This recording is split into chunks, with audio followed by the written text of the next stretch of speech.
Hi, I'm Susie from Winterbotham Darby and we're sponsors of the Food Film Shorts, which is a category of the Pink Lady Food Photographer of the Year. I'm here today chatting to Tom and Harry from Twisted, who are our new judges for the category, and we're just finding out a bit more about who they are, their background and what they're looking for from our entrants this year. Hi, I'm Harry. I'm Tom. And yeah, we're the co-heads of Twisted.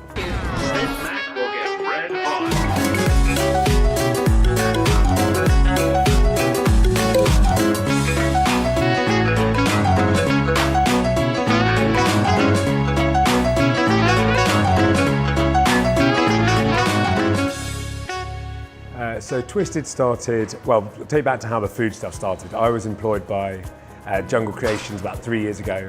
I was given a GoPro and I started working on recipe videos in my flat in Brixton. I had this tiny little kitchen and I was doing it all myself. I was filming, I was editing, I was cooking, I was washing up, I was coming up with the ideas. And we were working in one of our other communities, which is called Food Envy. And at the time, things started to gain a bit of traction, things were going well, but it was clear that I was kind of becoming more involved in the production side of things, but we really needed someone to come in and do the food and do the head chefing. And Tom actually applied for an editor's role, but came in and then he said, you know, actually I'm a chef, and I think you could do with a chef, and he was right. So when I started, obviously it was just me and yeah, working at Harry's flat for a very long time, and together we would collaborate on all the recipes and cook them all, just us two.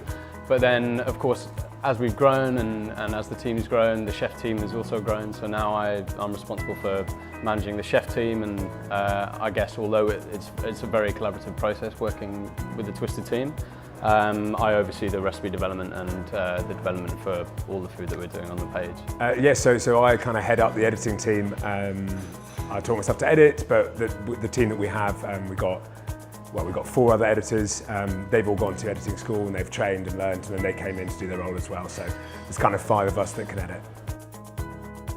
Yeah, it's definitely got fancier. As I said, it started with the GoPro and a couple of really basic stands in my flat and 1 light box. Lighting's really important for what we do. Obviously, it's got to be really consistent for all the videos to look the same. So we have, per station, we have 2 4-bank Kino flows. And we diffuse the lighting. It's got to be like really consistent through all our videos, so they're kind of very important to what we do. And they're held up with a mixture of stands that we have. And then camera-wise, we tend to use Canons, and we've always trusted them for filming food. So we started with a 70D. We mainly work with a Canon 5D now. And then in terms of lenses, we use lots of different things to get different kind of shots. We have a Canon 24-70 that we use for most of our overheads. And then we use like a range of kind of fixed lenses to get the close shots. So yeah, we have meetings every Friday, and everyone's tasked with bringing some ideas to the table. The way we find these recipes is multifaceted in that we're always referring to successes we've had previously, so other videos that have done well that our community clearly love. But also we're on Pinterest. We're looking at what else is out there. We're looking at what is trending, and also we're basing it upon our cooking experience and stuff that we'd love to eat too. Yeah, so we'll have this big Friday meeting. We'll then highlight the top 15 recipes that we really like that the team have brought together. We'll then plan them into the week structure, working around commercial projects we might have on. Then we divvy them out between chefs and editors, and we all chop and change and work with each other, and we'll divvy up the recipes, and then it's the editor that's working on the project and the chef that's working on the project, or whatever dish that may be. We'll sit down, plan the logical way to shoot it and the logical way to cook it.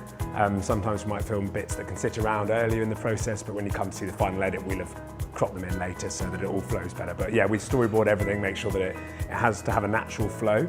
These videos have to be really engaging, and the way to do that is to make sure that you don't jar them with anything off-putting, so you have to keep the eye focused, and to do that you've got to have a really well-planned, storyboarded recipe. From the chef side, we rely extremely heavily on camping stoves, which seems mad in that we have lots of gas canisters flying around all the time. But it's absolutely key to getting that top-down stylistic right. Primarily because there's no wires attached, so it's very portable. And yeah, they come in lots of varying sizes and colours, which is nice because it means you can change the look of the video in that way. And we also have one bit of kit which food stylists use all the time, which is actually a paint stripping gun. because obviously you have to keep things looking hot and delicious, and there are a few other tips and tricks, a few paintbrushes and things that we use from time to time as well. Other than that, I think it's a relatively simple setup. As Harry said, it's taken a long time to get to this point. We started simple and now it appears simple, but it's the devil is in the detail. So yeah, a big part of what we do here at Twisted is try and convey a sense of fun in the content that we make. We think it's really hard without words and without personalities talking to camera to suggest to people viewing food videos that it's okay to have fun and break the rules a little bit, and to make people smile and laugh, and we have a really engaged audience and community because we think these videos are fun. So I think we'd be really interested to see if there was an element of that brought to some of the entries at the awards. We also want to be made hungry, so we want to see delicious food, and I think we're also open to being challenged a little bit, and we'd love to see some thought-provoking content. I think from our point of view, just be really passionate about the work that you're producing, be very clear in the storytelling, bring something unique, and no matter what you're working on, whether it's a very small piece of content or a very large piece of content, try and add your own individual flair to it. It's something we thought we did with these recipe videos. We stand out from the hundreds of pages that are doing this now because despite the stylistic similarities, we do something very slightly different. So we hope that our entrants can do the same thing.